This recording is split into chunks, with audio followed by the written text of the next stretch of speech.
நாளிலும் வேதத்திலிருந்து சில வசனங்களை தியானிக்க கர்த்தர் நமக்கு அனுக்கிரகம் செய்வாராக. உன்னத பாட்டின் புஸ்தகம் 1ஆம் அதிகாரம் 1வது வசனத்தை வாசிக்கலாம். உன்னத பாட்டின் புஸ்தகம் 1ஆம் அதிகாரம் 1வது வசனம். சாலமோன் பாடின உன்னத பாட்டு.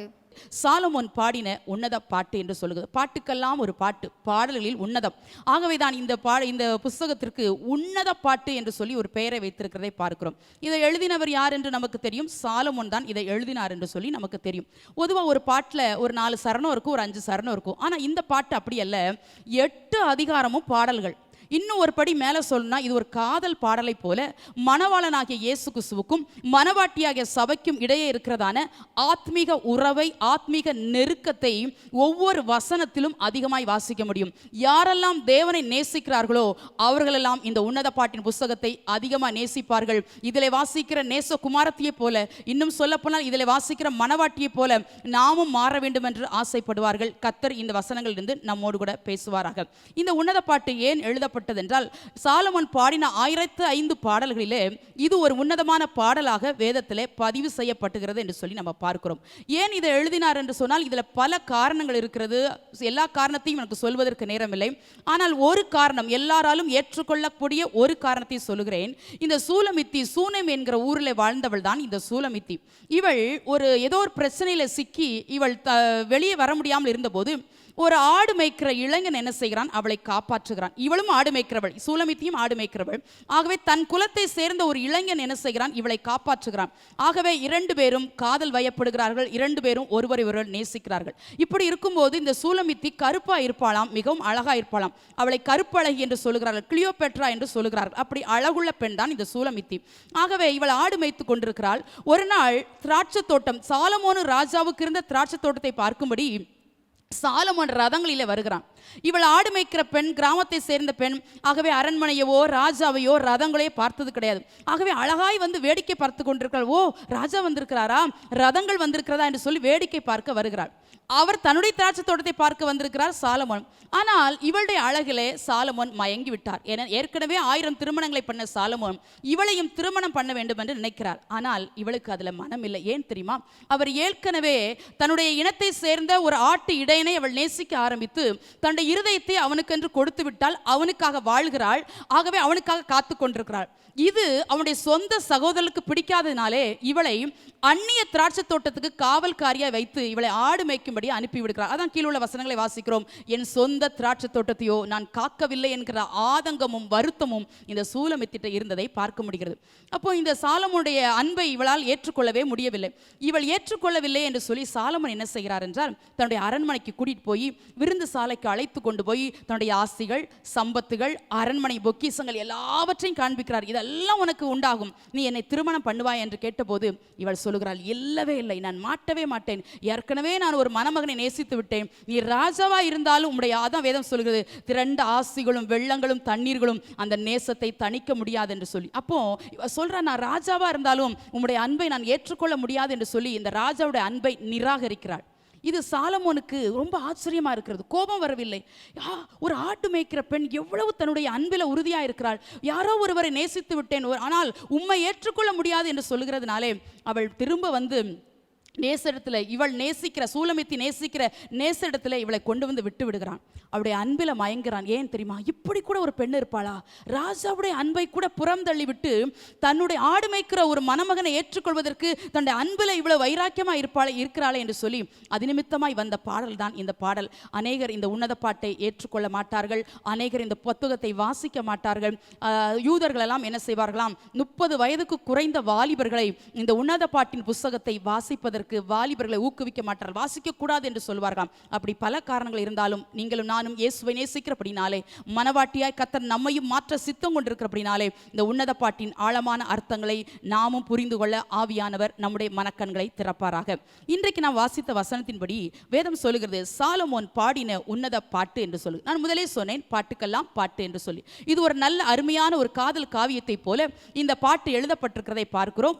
மீண்டும் சொல்லுகிறேன், மனவாட்டிக்கும் மணவாளுக்கும் இடையே இருக்கிறதான் நெருக்கத்தையும் உறவையும் பிரிக்க முடியாத அன்பையும் இந்த புத்தகம் விவரித்து காட்டுகிறது. அருமையான சபையே, நீங்கள் பாடுகிறீர்களா என்று நான் கேட்கிறேன். பாடல்கள் நம்முடைய வாழ்க்கையில் மிக முக்கியம். பாடல்களை கேட்டு விடுவிக்கப்பட்டவர்கள் அநேகம் பேர் உண்டு. பாடல்களை கேட்டு ரட்சிக்கப்பட்டவர்கள் அநேகம் பேர் உண்டு. பாடல்களை கேட்டு குணமாக்கப்பட்டவர்கள் அநேகம் பேர் உண்டு. பாடல்களை சாதாரணமாக எடுத்துக்கொள்ள முடியாது. அநேக நேரத்தில் பலிபிடத்திலிருந்து வருகிற வார்த்தையோடு நம்மோட தேவன் பேசினாலும் இங்கு பாடுகிற பாடல் மூலமாகவும் கர்த்தர் உங்களோடு பேசுவார். ஏதோ ஒரு வரி, பாடலின் ஏதோ ஒரு வரி உங்களை நிச்சயமாய் தொடும். இந்த ஜெப நாட்களிலே நீங்கள் அதிகமாக கர்த்தரை பாட வேண்டும் என்று ஆவியானவன் எதிர்பார்க்கிறார். நீங்கள் பாட பாட உங்களுடைய வாழ்க்கையில் அற்புதங்கள் நடந்து கொண்டே இருக்கும். மறுபடியும் சொல்லுகிறேன், நீங்கள் ஜெபிக்கும் போது நடக்காத சில அற்புதங்களை கூட நீங்கள் தேவனுக்காக ஆவியில நிறைந்து வைராக்கியமாய் பாடும்போது சத்துரு வெட்கப்பட்டு ஓடுவான். எந்தெந்த காரியத்தில் இதுவரை அற்புதத்தை எதிர்பார்த்திருந்தீர்களோ அந்த காரியத்தில் நீங்கள் விசுவாசத்தோடு நம்பிக்கையோடு பாடுகிற பாடல்கள் உங்கள் வாழ்க்கையில் அற்புதங்களை கொண்டு வரும். ஒரு நாளைக்கு குறைந்தது ஒரு 3 பாடல்களையாவது நீங்கள் பாட வேண்டும். இது உங்கள் வாழ்க்கையின் வழக்கமாக்கி கொள்ள வேண்டும் என்று நான் உங்களுக்கு சொல்லித் தருகிறேன். ஒவ்வொரு நாளும் நீங்கள் அதிகமாய் நேசருக்காக பாடுங்கள். எல்லா பாடல்களையும் அழுது கொண்டு பாட முடியாது, எல்லா பாடல்களையும் மகிழ்ச்சியாய் பாட முடியாது. இப்பொழுது பெர்க்மன்ஸ் பாடுகிறார், மகிழ்ந்து களிகூறு மகனே பயம் வேண்டாம் என்று பாடுகிறார். அதை பாடும்போது நாம் சந்தோஷமாய் பாட வேண்டும். கல்வாரி அன்பை எண்ணிடும் வேலை என்று சொல்லும்போது நம்முடைய கண்கள் கலங்கித்தான் பாட வேண்டும். ஏனென்றால் கல்வாரி அன்பு அவ்வளவு எளிதானது அல்ல. நம்மை நேசித்தபடினாலே, நம் நேசர் நம்ம வேலைத்திருக்க அன்பினாலே தன்னுடைய உதிரத்தையே நமக்காக ஊற்றி கொடுத்தார் என்று பாருங்க. அப்போ உணர்ந்து பாட வேண்டும், உண்மையாய் பாட வேண்டும், உள்ளத்தின் ஆழத்திலிருந்து பாட வேண்டும். ஏன் ஆராதனையில கூட பாடல்ல முதல் பாடல்ல வர வேண்டும் என்று சொல்லுகிறோம் தெரியுமா? இந்த பாடல்கள் உங்கள் வாழ்க்கையில மிகப்பெரிய தாக்கத்தையும் மாற்றத்தையும் ஏற்படுத்தும்.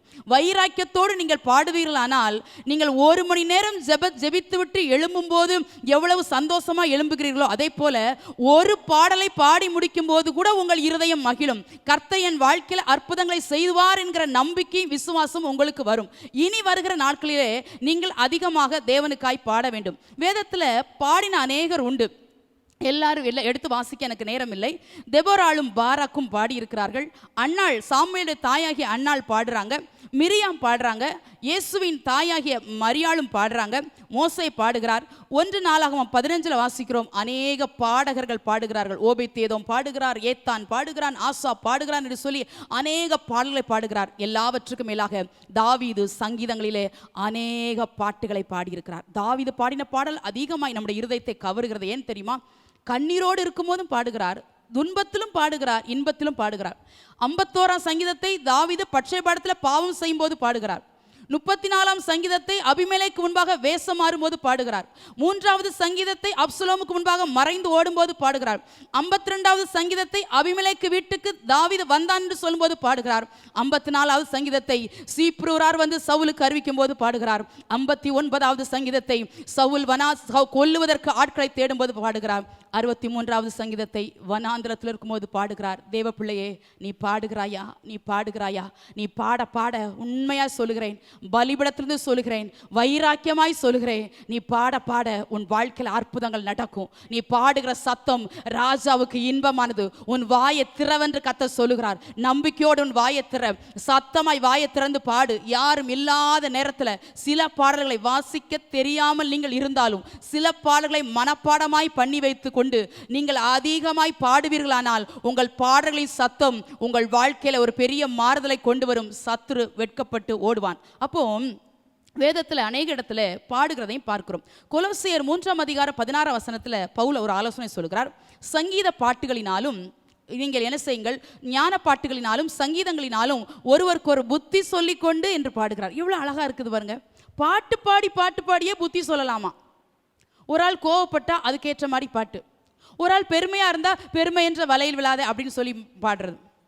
அப்படி ஒவ்வொரு சூழ்நிலைக்கும் பாட்டு பாடி புத்தி சொல்லி கொண்டு என்று சொல்லி பவுல் எழுதுகிறார். அப்போ இந்த பாடல்கள் நம்முடைய வாழ்க்கையில எவ்வளவு நலமான காரியங்களை நம்முடைய வாழ்க்கையில கற்றுத்தருகிறது பாருங்கள். அநேக நேரத்தில் பாடல்களை மறந்து விடுகிறோம். கைதட்டி பாடுவதற்கு அநேகருக்கு வெட்கமாக இருக்குது. சிலருக்கெல்லாம் அப்படி கையை தட்டி இப்படி ரிட்டன் எடுக்கிறதுக்குள்ள பாட்டே முடிஞ்சிருது. அவங்க அவ்வளோ ஸ்லோ மோஷனில் அவ்வளோ அழகாக கைதட்டுறாங்களாம். நான் சொல்கிறேன், ஒரு டாக்டர் சொல்கிறாரு, சுகர் இருந்தால் 2 கையையும் பலமாய் தட்ட அது ஒரு நல்ல குட் எக்ஸசைஸ்ன்னு சொல்கிறார்.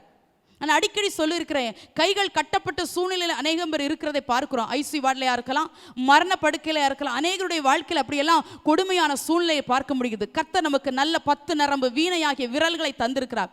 நல்லா பாடுங்க கர்த்தரை. இது நீங்க பாடக்கூடிய நாட்கள், நீங்கள் பாடக்கூடிய நாட்கள், உங்கள் பாடலின் சத்தத்தை ராஜா கேட்கக்கூடிய நாட்கள். இந்த 31 நாட்களிலும் ஜெபத்துக்கும் வருகிறோம். நீங்கள் பாடுகிற பாடல்களாலே உங்கள் வாழ்க்கையில இருக்கிற கட்டுகளை நீங்களே உடைக்க முடியும்.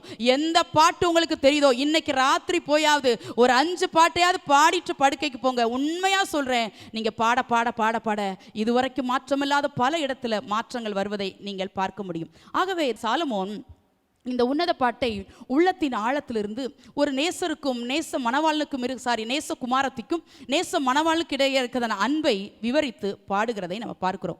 உன்னத பாட்டின் புஸ்தகம் 2ஆம் அதிகாரம் 12ஆம் வசனத்தை வாசிக்கலாம். உன்னத பாட்டின் புஸ்தகம் 2ஆம் அதிகாரம் 12ஆம் வசனம். பூமியிலே புஷ்பங்கள் காணப்படுகிறது, குருவிகள் பாடும் காலம் வந்தது, காட்டுப்புறாவின் சத்தம் நமது தேசத்தில் கேட்கப்படுகிறது. இதுல வாசிக்கிறோம், குருவிகள் பாடும் காலம் வந்தது. அது எந்த காலம்? அது நீங்களும் நானும் வாழ்கிற இந்த காலம். யார் அந்த குருவிகள்?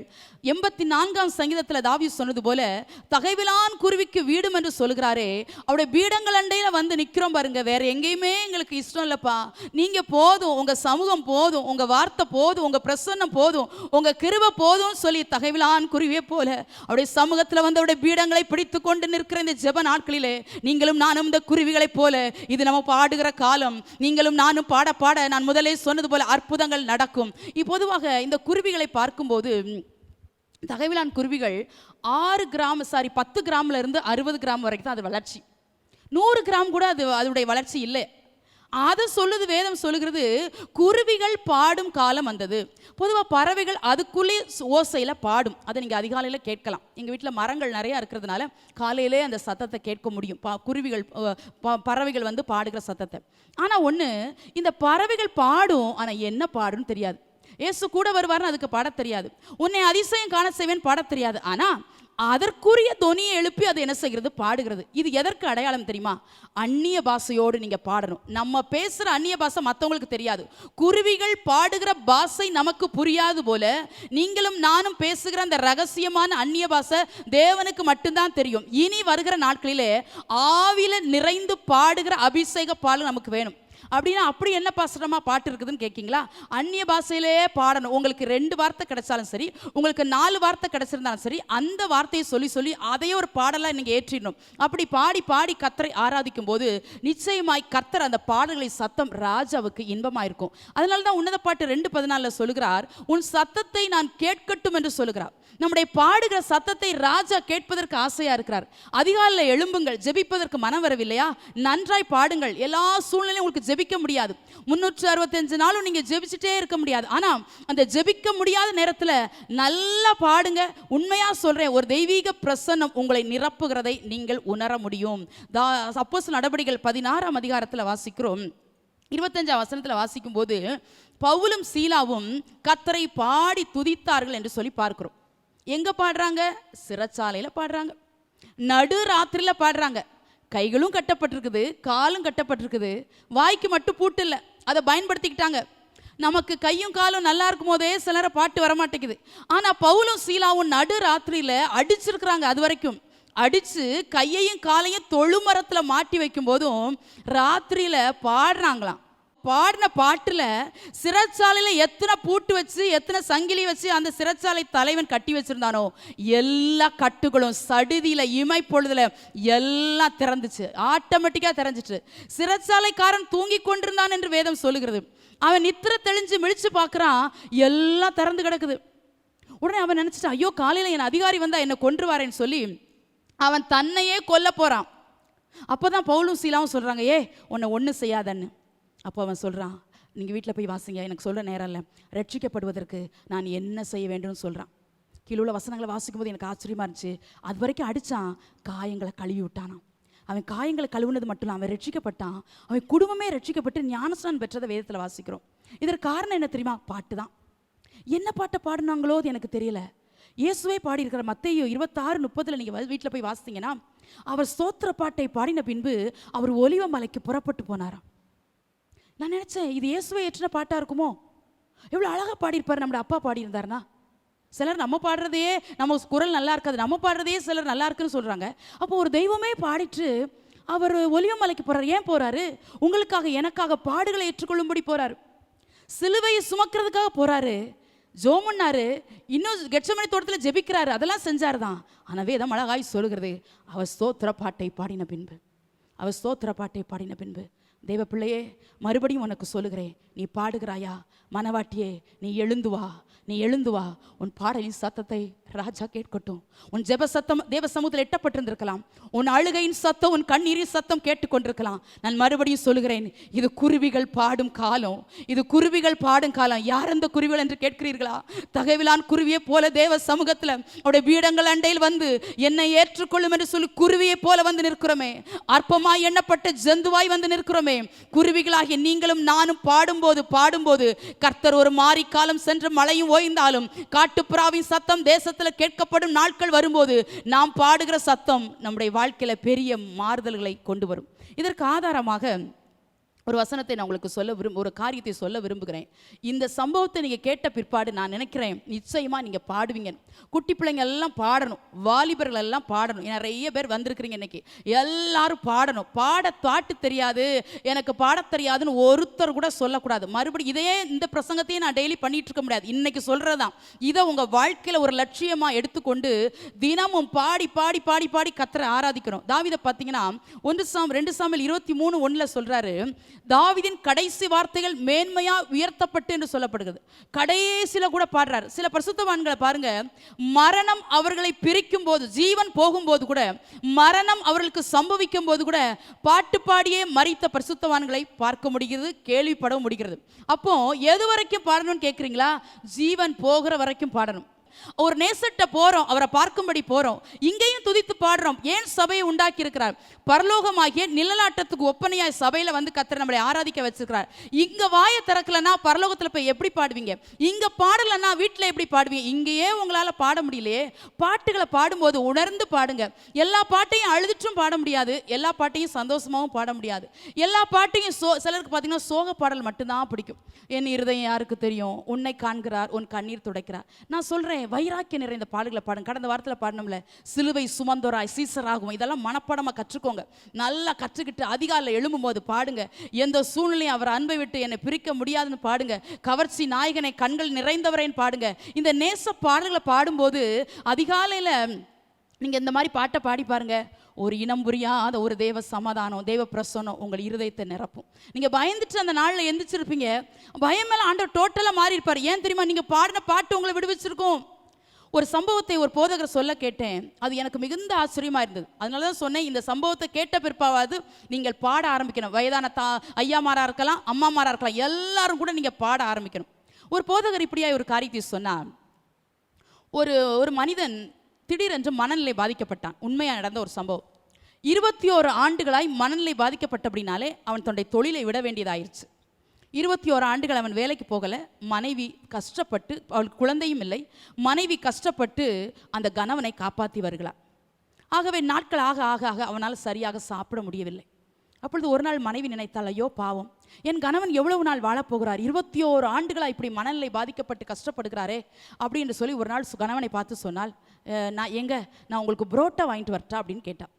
அப்போ அவர் சொன்னால், சரி வாங்கிட்டு வா அப்படின்னு சொல்லிட்டார். ஏன்னா அவர் புரோட்டானா இஷ்டப்பட்டு சாப்பிடுவாரோ என்னமோ தெரியல. ஆகவே இவ்வளோ ஒரு பாத்திரத்தை எடுத்துக்கொண்டு கடைக்கு போய் புரோட்டா வாங்கும்படி போனாள். போகும்போது நடந்து போய் கொண்டிருக்கிற வழியில் ஒரு வீட்டில் பாடலின் சத்தத்தை அவள் கேட்டாள். என்ன பாட்டு என்றால், கர்த்தரை நம்பிடுங்கள், அவர் கைவிடவே மாட்டார். இந்த ஒரு சத்தத்தை அவள் கேட்டாள். இந்த சத்தத்தை கேட்ட பிற்பாடு அவள் ஒரு ஆண்டவரை அறியாத ஒரு புறவினத்து பெண். ஆனாலும் இந்த ஒரு வார்த்தையை கேட்ட பிற்பாடு மறுபடியும் அவருடைய காதில் அந்த வார்த்தை எக்கோ ஆக ஆரம்பித்தது. அவள் சும்மா தான் இருக்கிறாள், மறுபடியும் கேட்கிறது, கர்த்தரை நம்பிடுங்கள், அவர் கைவிட மாட்டார் என்று. மறுபடியும் அவள் கேட்டுக்கொண்டே இருக்கிறது. அவள் திரும்பி அதே வழியாக வருகிறாள். பாட்டு மாறிவிட்டது, அந்த வீட்டில் பாடிக்கிட்டு இருந்த பாட்டு மாறிவிட்டது, வேறு பாட்டல் பாடுகிறது. ஆனால் இவளுக்கு அந்த ஒரு வரி மட்டும் கேட்டுக்கொண்டே இருக்கிறது, கர்த்தரை நம்பிடுங்கள், அவர் கைவிட மாட்டார் என்று. வீட்டுக்கு போனாள். வீட்டுக்கு போய் கணவனுக்கு புரோட்டாவெல்லாம் எடுத்து வைத்தாள், எல்லாம் பரிமாறினாள். மறுபடியும் இவளுக்கு காதில் அந்த பாட்டின் சத்தம் கேட்டுக்கொண்டே இருக்கிறது. கணவன் ஆசையாய் மனைவி வாங்கி கொண்ட எல்லா புரோட்டாவையும் சால்னாவையும் மனைவியுடைய முகத்தில் தூக்கி எறிந்தான். இவளுக்கு ஆச்சரியமா இருந்தது. கஷ்டப்பட்டு இவன் கணவனுக்காக இவ்வளோ தூரம் நடந்து போய் நான் வாங்கிட்டு வந்தேனே, ஏன் என் கணவன் இப்படி செய்கிறார் என்று சொன்னபோது அவள் சொன்னாள், அவன் கணவன் சொன்னானா, உன்னை புரோட்டா வாங்குறதுக்கு தானே கடையில் அனுப்புறேன், நீ எதுக்கு இயேசுவை என் வீட்டுக்குள்ளே கூட்டிகிட்டு வந்த அப்படின்னானா. இவளுக்கு ஒரே ஆச்சரியமா இருந்துச்சு. ஐயோ, எனக்கு இயேசு என்றால் யார் என்று தெரியாது, நான் கடைக்கு போனேன், நான் வீட்டுக்கு வந்தேன், இதுதான் தெரியும், நான் எங்க இயேசுவை கூட்டிட்டு வந்தேன் என்று சொல்லி இவளுக்கு ஒன்றுமே புரியவில்லை. தயவு செய்து இயேசுவை வீட்டை விட்டு வெளியே அனுப்பு, எனக்கு எரிகிறது, என் சரீரம் எரிகிறது, என்னால் இருக்க முடியவில்லை என்று அவளிடத்துல கெஞ்சினான். இவளுக்கு வேற ஒன்றும் சொல்ல தெரியல. வேகமாய் அந்த பாடலின் சத்தம் வந்ததே, அந்த வீட்டுக்கு ஓடினாள். அந்த அக்காவை கூப்பிட்டாள். யார் அந்த அக்கா என்று பார்த்தால் அவள் இவளுக்கு தைத்து கொடுப்பாள் போல தெரிகிறது. ஆகவே இவர் 2 பேரும் தெரிஞ்சவளாம். அக்கா, என் வீட்டுக்குள் இயேசு இருக்கிறாராம், என் கணவன் சொல்லுகிறார், தயவு செய்து அந்த தெய்வத்தை நீங்கள் கூட்டிக் கொண்டு போங்கள், உங்கள் தெய்வம் என் வீட்டுக்கு வந்து விட்டது, என் கணவனால் அந்த தெய்வத்தை ஏற்றுக்கொள்ள முடியவில்லை, ஆகவே தெய்வத்தை உங்கள் வீட்டுக்கு கூட்டிக் கொண்டு போங்கள் அக்கா என்று சொல்லி கூப்பிட்டாள். அவளுக்கு ஒன்றுமே புரியவில்லை. அதை எப்படி தெய்வத்தை கூட்டிட்டு வாருங்கள் என்று சொல்கிறாள், என்ன சொல்கிறாள் என்று அவளுக்கும் புரியாமல் போதகரிடத்தில் 2 பேர் ஓடினார்கள். அந்த போதகரிடத்தில் போய் சொன்னபோது அந்த சகோதரி சொன்னாள், ஐயா, எங்க வீட்டுக்குள் தெய்வம் இருக்கிறார், உங்கள் தெய்வம் எங்க வீட்டுக்கு வந்து விட்டார், எங்களுக்கு அந்த தெய்வம் வேண்டாம், நீங்க உங்க வீட்டுக்கு கூட்டிக் கொண்டு போங்கள் என்று. அப்பொழுது இவர் கேட்டார், அம்மா, தெய்வம் உன் வீட்டுக்குள் வந்தது என்று எப்படி சொல்கிறாள் என்று. அப்பொழுது அவள் சொன்னாள், கர்த்தரை நம்பிடுங்கள், அவர் கைவிடவே மாட்டார் என்கிற சத்தம் திரும்ப திரும்ப என் காதில் ஒலிக்க ஆரம்பித்தது. நான் மறுபடியும் என்னை அறியாமல் என் வாயில இந்த பாடலை நான் முணுமுணுக்க ஆரம்பித்தேன். இவ்வளவுதான் நான் செய்தேன். அந்த தெய்வத்தை நான் கூப்பிட்டதும் இல்லை, அந்த தெய்வத்தை நான் பார்த்ததும் இல்லை, அந்த தெய்வத்துக்கு முத கையெடுத்து நான் வணங்கினதும் இல்லை என்று சொன்னாள். இப்பொழுது போதகருக்கு ஒன்று புரிந்தது, தெய்வம் அந்த வீட்டுக்குள் வாசம் பண்ண வந்து விட்டார் என்று. ஆகவே இருக்கிற இடத்துல இருந்து அவருடைய கணவனுக்காக ஜெபிக்க ஆரம்பித்தார். இப்போ இவங்க 2 சகோதரிகளும் சர்ச்சில் தான் இருக்கிறாங்க. இப்பொழுது அந்த போதகர் ஜெபிக்க ஆரம்பித்தார். இவர் ஜெபிக்க ஜெபிக்க ஜெபிக்க அந்த ஆவி அலறிக்கொண்டு அந்த மனிதனை விட்டு புறப்பட்டு ஓடினது. இன்றைக்கு கணவனும் மனைவியுமாய் அதே ஆலயத்தில் இருந்து கர்த்தருக்காக தெய்வ சாட்சியாய் வாழ்ந்து கொண்டு அவருடைய நாமத்தை மகிமைப்படுத்தி கொண்டிருக்கிறார்கள்.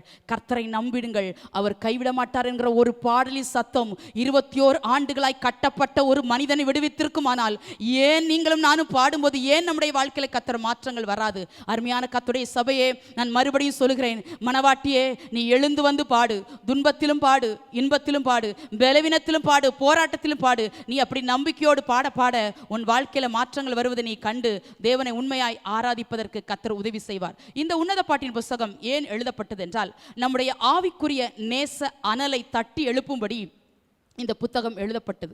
அநேகருக்கு நான் முதலே சொன்னது போல இந்த புத்தகம் வாசிக்க புரியாது. முதல் அதிகாரம் முதல் 4ஆம் அதிகாரம் வரைக்கும் ரட்சிக்கப்பட்ட தேவனுடைய பிள்ளைகள் எப்படி பூரணத்துக்கு நேராய் நடத்தப்பட வேண்டும் என்பதை சாலமோன் இதை எழுதி வைத்திருக்கிறதை நம்ம பார்க்கிறோம். இப்போ ஏன் பாடணும்னு சொல்லி கொடுத்தேன், எப்படி பாடணும்னு சொல்லி கொடுத்தேன், எதுக்காக பாடணும்னு சொல்லி கொடுத்தேன், பாடல்கள் நம்முடைய வாழ்க்கையில் எவ்வளவு மாற்றங்களை கொண்டு வரும் என்று சொல்லி கொடுத்தேன். அடுத்ததாக ஒரு வசனத்தை வாசித்து நம்ம ஜெபிக்கலாம். உன்னத பாட்டின் புத்தகம் 1ஆம் அதிகாரம் 2வது வசனத்தை வாசிக்கலாம். உன்னத பாட்டின் புத்தகம் 1ஆம் அதிகாரம் 2வது வசனம். அவர் தமது வாயின் முத்தங்களால் என்னை முத்தமிடுவாராக, உமது நேசம் திராட்சரசத்தை பார்க்கிலும் இன்பமானது.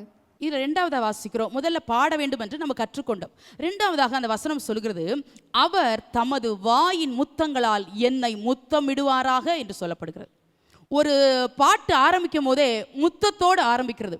நீங்கள் இதை அருவருப்பாய் பார்க்கக்கூடாது. இது நாம் நினைக்கிறது போல ஒரு ஆணும் பெண்ணும் முத்தமிடுகிற அப்படிப்பட்ட சரீரப்பிரகாரமான இச்சையின் முத்தம் அல்ல.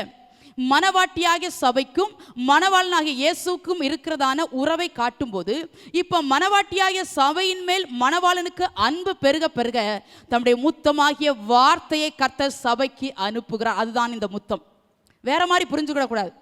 இந்த முத்தம் எது? அவர் வாயின் முத்தம் எது? அவர் வாயிலிருந்து வருகிற இன்பமான வார்த்தைகள் தான் முத்தமாக இந்த இடத்துல பதிவு பண்ணப்பட்டிருக்கிறதை பார்க்கிறோம்.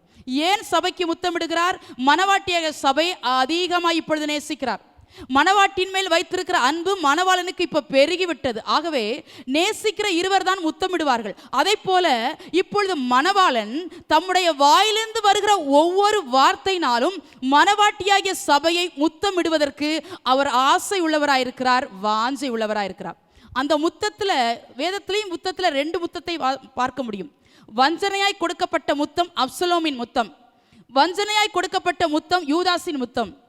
அன்பாய் கொடுக்கப்பட்ட முத்தம், தாவீதுக்கும் யோனத்தானுக்கு இருந்த முத்தம். இப்படியெல்லாம் முத்தத்தில் 2 வகை உண்டு.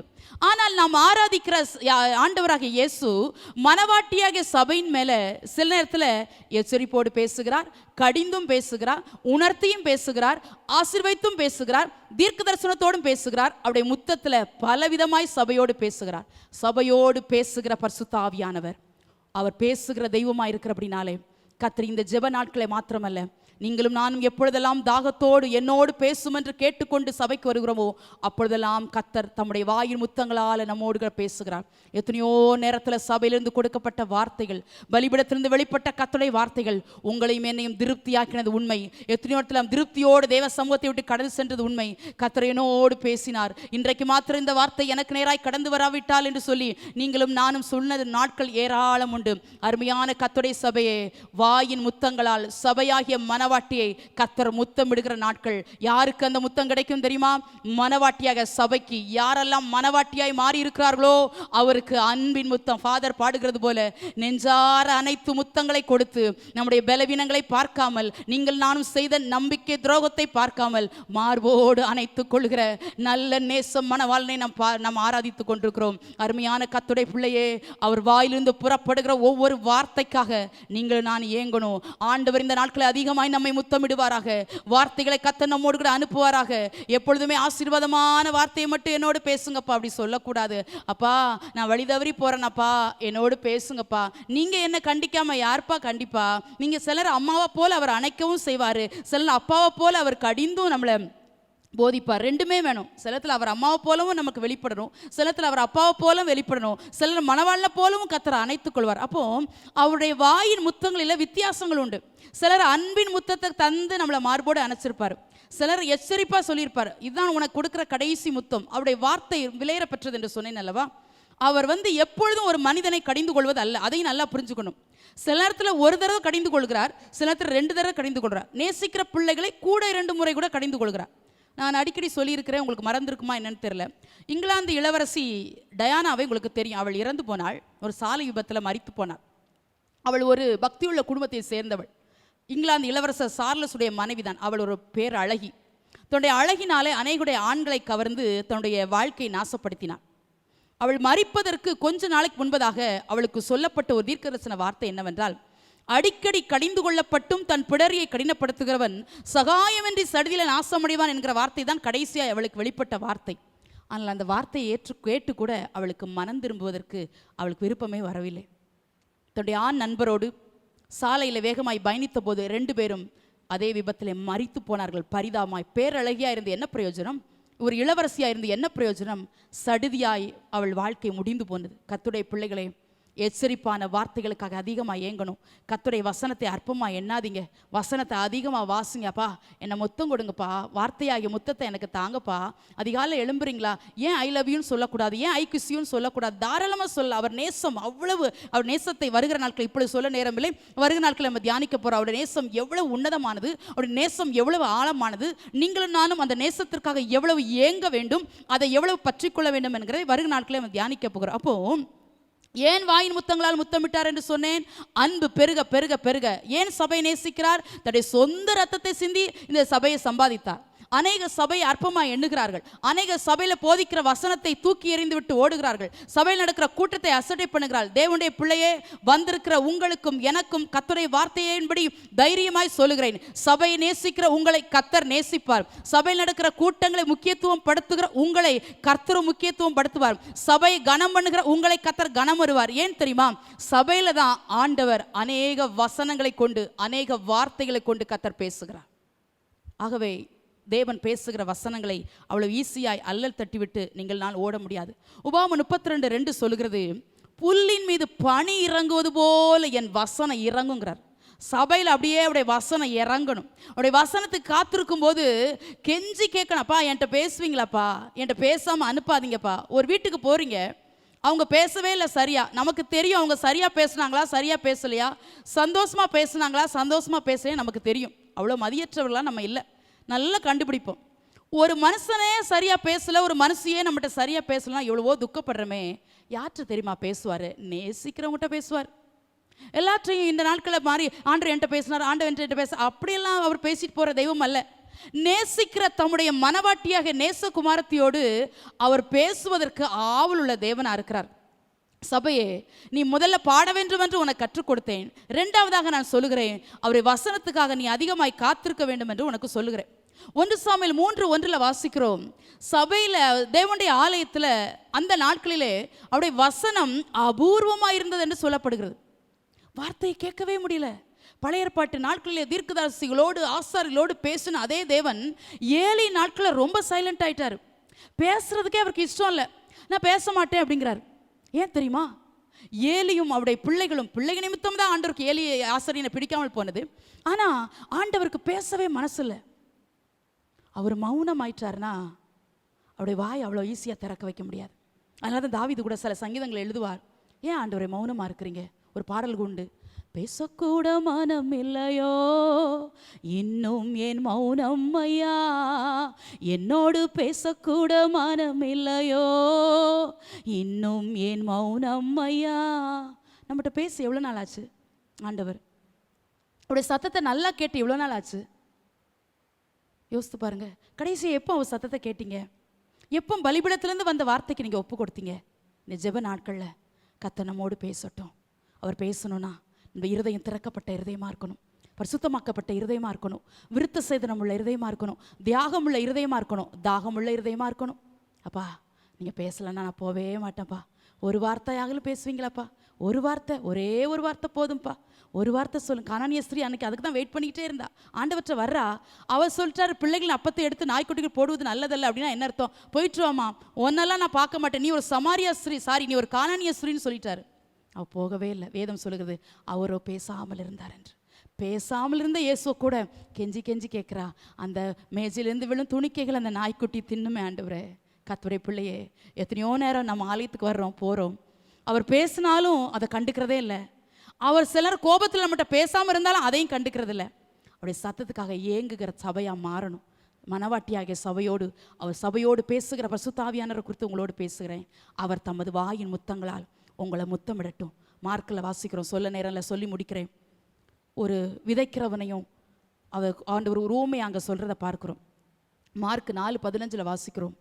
அவங்க வசனத்தை கேட்குறாங்க, ஆனால் அவங்க வாழ்க்கையில் மாற்றமே வரல. சிலர் வசனத்தை ஏற்றுக்கொள்கிற மாதிரி ஏற்றுக்கொள்கிறாங்க, ஆனால் வேறு இல்லாதபடினால கொஞ்ச காலம்தான் நிலைச்சிருக்கிறாங்க. அந்த வசனத்தின்படி வாழ்கிறதுக்கு அவங்களுக்கு விருப்பமே வரல.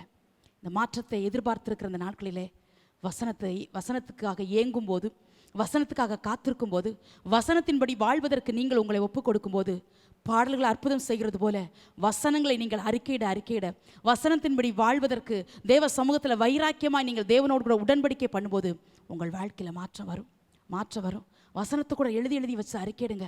அப்பா, இந்த வசனத்தின்படி வாழ்வேன் ஆண்டவரே. எனக்கு வேதத்தில் ஒரு வசனம் பிடிச்சது. ஆதியாகமம் 49 வாசித்து கொண்டிருந்தேன். ஒரு நாள் வாசித்து கொண்டிருக்கும் போது நமக்கு தெரியும், 49ஆம் அதிகாரம் உங்களுக்கு எல்லாத்துக்கும் தெரியணும். ரூபனில் ஆரம்பித்து பென்யமீன் வரைக்கும் எல்லாரையும் ஆசீர்வதிக்கிறார் யாக்கோபு. அப்படி ஆசீர்வதிக்கும் போது சிமியோனும் லேவியையும் பார்த்து, ஏக சகோதரர்கள், அவருடைய பட்டயங்கள் கொடுமையான கருவிகள்னு சொல்லிட்டு அவங்க கோபம் சபிக்கப்பட கடவுதுன்னு யாக்கோபு சொல்கிறார். அப்போ தான் எனக்கு ஒன்று புரிஞ்சிச்சு, பிள்ளைகளுடைய கோபத்தை கூட சபிச்சு ஜோம்னணுமா. அப்போ எவ்வளோ அழகாக ஆவியானவர் நம்ம கற்றுத்தர்றாரு பாருங்க.